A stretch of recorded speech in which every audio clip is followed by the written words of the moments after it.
Okay guys, I'm back working on blow through F-150. I am going to add some more volt meters in here so I can see what everything is in my truck is doing this time around. This voltmeter right here I installed several years ago, and I actually just got it hooked up off the radio. So I bought 2 more Stinger voltmeters, and my plan is I was gonna try to put them here, but they won't fit, and if for some reason there's harnesses plugged in on the back side of this, and I don't understand why, so I can't put it there, and they won't sit flush right here. So plan is I have these little aluminum braces, like these are little aluminum braces right here. I'm gonna try to bend them and put one on each side here and here, one on each side right here. So we'll cut you back on in a minute. Let me tackle that and see what can I make happen. Okay guys, we all installed. I must say that was a bitch. It was tough trying to get them lined up, trying to get them like facing enough where I can see them from the driver's seat. I mean, like I said, I am a little off with this one. This one should have been moved over a little bit, but I don't want to remove this one because it's been there forever. And like I said, little gap there, but I mean, hey, it's fine. It's all about reading the voltage. It's neater than I expected, because my plan was to put it up here. And that's the only spot I see I can put it in this truck without putting something on the dash. And I didn't want to do that. I didn't want to alter the dash. So I just bent me some brackets and kept taking them off. Kept taking them off, guys.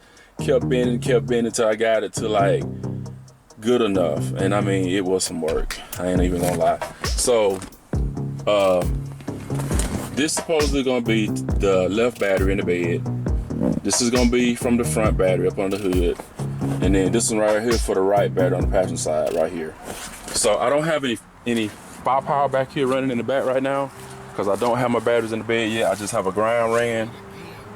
I have ground, and here's the wire, the 2 wires that I'm gonna plug into the amp. Well, I say plug into the amp, but I don't know if I'm gonna plug them directly to the battery, but I think I'm gonna plug them directly to the amp. The amp that I'm getting gonna have 2 grounds, 2 hots. So my plan is to take one of these wires and plug it into the one of the positive side of the amp, and then the other one into the other positive side of the amp. So that'll give me a left and a right.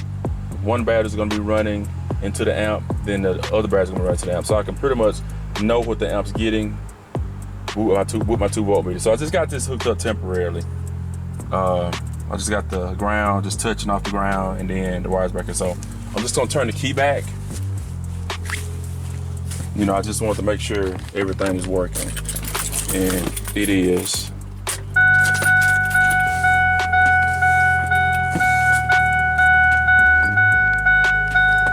All right, so there we go. All 3 of them's working. Left, that's gonna be left battery, front battery, right battery.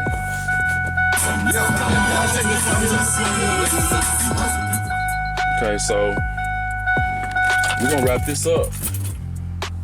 That's all we're gonna do at this moment.